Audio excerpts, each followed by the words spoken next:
আমাদের স্ট্যান্ড প্রথম দিন থেকে এক ছিল। অভিষেক বন্দ্যোপাধ্যায় পরিষ্কার বলেছিলেন যে স্পিকার পক্ষপাত দুষ্ট, কিন্তু তাকে তার আত্মপক্ষ সমর্থনের জন্য ন্যূনতম সময় দেওয়া হোক। তিনি যদি নিজের ভুল শুধরান তাহলে একরকম, যদি তিনি না শুধরান তাহলে অবশ্যই তৃণমূল কংগ্রেস এই ক্ষেত্রে ব্যবস্থা গ্রহণ করবে। আমার প্রথম দিন থেকে অভিষেক ব্যানার্জি যেটা বলেছিলেন, আজও সেই স্ট্যান্ডে আমরা অবিচল। আমরা এই স্পিকার পক্ষপাত দুষ্ট, তার বিরুদ্ধে ইমপিচমেন্ট আনার আগে আমরা বলেছিলাম গণতান্ত্রিক রীতি অনুসারে তাকে অপরাধীকে আত্মপক্ষ সমর্থনের সুযোগ দিতে হয়। কিন্তু দেখা যাচ্ছে যে স্পিকার তাতে কর্ণপাত করছেন না, তাই স্বাভাবিকভাবেই তৃণমূল কংগ্রেস সিদ্ধান্ত গ্রহণ করেছেন যে এই ইমপিচমেন্ট, এই অনাস্থা প্রস্তাবে তৃণমূল কংগ্রেস স্পিকারের বিপক্ষে ভোট দেবে। বিজেপির সঙ্গে সারা ভারতবর্ষে একমাত্র দল যে চোখে চোখ রেখে লড়াই করছে তার নাম তৃণমূল কংগ্রেস, তার নাম মমতা ব্যানার্জি। বাকিরা তো নিজের পার্টিটাকে আত্মসমর্পণ করে বিক্রি করে দিয়েছেন বিজেপির কাছে। সিপিএম ত্রিপুরায় বিজেপির কাছে নিজেকে বিক্রি করে দিয়েছে, কেরালায় সেটিং করে নিয়েছে। কেরালায় সিপিএম এর রাজত্বে একটার পর একটা পুরসভায় বিজেপি খাতা খুলছে, লোকসভায় বিজেপি খাতা খুলছে, এই বিধানসভায় এবার দেখবেন কেরালায় কি দাঁড়াবে, দলটাকে ওখানে উপর দেবে।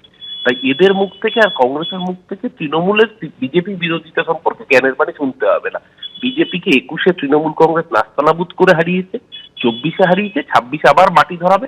এসআইআর নিয়ে যে সারা ভারতবর্ষে সবচেয়ে বেশি সোচ্চার, সবচেয়ে বেশি ভোকাল, তার নাম মমতা বন্দ্যোপাধ্যায়। মমতা ব্যানার্জি, অভিষেক ব্যানার্জির সার্টিফিকেট কংগ্রেস সিপিএম এর।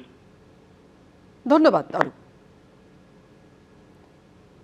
আপনাদের জানিয়ে রাখি, এবার লোকসভা স্পিকারের বিরুদ্ধে ভোট দেবেন তৃণমূল সাংসদরা, যে খবর পাওয়া যাচ্ছে। অর্থাৎ আগে যে তৃণমূলের অবস্থান ছিল সেই অবস্থান বদল করে তৃণমূলের বর্তমান অবস্থান, তৃণমূলের যে এবার স্পিকার ওম বিড়লার বিরুদ্ধে অনাস্থা প্রস্তাবে সমর্থন জানাবে তৃণমূল। স্পিকারকে সময় দেওয়া উচিত ছিল বলে তৃণমূল কংগ্রেস তখন মনে করেছিল, সেটাই তাদের অবস্থান ছিল। কিন্তু এবার কৌশল বদলে স্পিকার ওম বিড়লার বিরুদ্ধে অনাস্থা প্রস্তাবে সমর্থন জানাতে চলেছে তৃণমূল।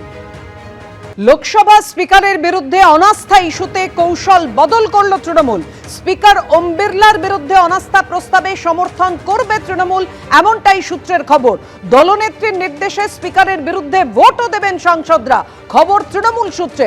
আপনাদের জানিয়ে রাখি, লোকসভা স্পিকারের বিরুদ্ধে অনাস্থা ইস্যুতে কৌশল বদল তৃণমূলের। স্পিকার ওম বিড়লার বিরুদ্ধে অনাস্থা প্রস্তাবে সমর্থন করবে তৃণমূল। তৃণমূলের কি সিদ্ধান্ত জানাবেন আমাদের প্রতিনিধি কৃষ্ণেন্দু অধিকারী। কৃষ্ণেন্দু, দেখো, তুমি জানো যে বিরোধী শিবির লোকসভার স্পিকার ওম বিড়লার বিরুদ্ধে অনাস্থা প্রস্তাব আনতে চেয়ে নোটিশ দিয়েছিল। তাদের অভিযোগ ছিল যে স্পিকার নিরপেক্ষ নন, তিনি শাসক দলের হয়ে কাজ করছেন এবং বিরোধীদের বলতে দিচ্ছেন না। এবং ফেব্রুয়ারি মাসে বাজেট অধিবেশন চলাকালীন যখন এই নোটিশ দেওয়া হয়েছিল তখন তৃণমূল তা থেকে দূরে ছিল। কংগ্রেসের যে এই নোটিশ, সেই নোটিশে 114 জন সাংসদ সই করেছিলেন, কারণ এই যে প্রস্তাব আনতে গেলে 50 জনের বেশি সাংসদের সই লাগে। এবং সেখানে কংগ্রেস ছাড়াও আরজেডি, এমনকি সমাজবাদী পার্টি, ডিএমকে এর মতো ইন্ডিয়া জোটের একাধিক প্রধান দল তারা সেখানে শরিক হলেও তৃণমূল কংগ্রেস কিন্তু দূরত্ব রচনা করেছিল। তৃণমূল কংগ্রেসের শীর্ষ নেতৃত্বের প্রস্তাব ছিল যে এই বিষয়ে একটু ধীর চলনীতি দেওয়া উচিত, স্পিকারের চিঠি দেওয়া উচিত, স্পিকারের ব্যাখ্যা চাওয়া উচিত, তার সঙ্গে কথা বলা উচিত, সর্বোপরি তাকে সময় দেওয়া উচিত। এবং যেটা জানা যাচ্ছে যে আগামী সোমবার সেই প্রস্তাব নিয়ে আলোচনা এবং ভোটাভুটি হতে পারে। ঠিক এই পরিস্থিতিতে যেটা তৃণমূল সূত্রে খবর, যে মমতা বন্দ্যোপাধ্যায়ের নির্দেশে সমস্ত সাংসদদের বলা হয়েছে যে এই যে স্পিকারকে প্রতি যে বিরুদ্ধে যে অনাস্থা প্রস্তাব যেটা আনা হচ্ছে বিরোধী তরফে, সেই প্রস্তাবে তৃণমূল সমর্থন করবে। এমনকি স্পিকারের বিরুদ্ধে ভোট দেবে তৃণমূল সাংসদরা। সেক্ষেত্রে চেয়ারপারসনের এই নির্দেশ সাংসদদের পৌঁছে দেওয়া হয়েছে, এমনটাই সূত্র মারফত জানা যাচ্ছে।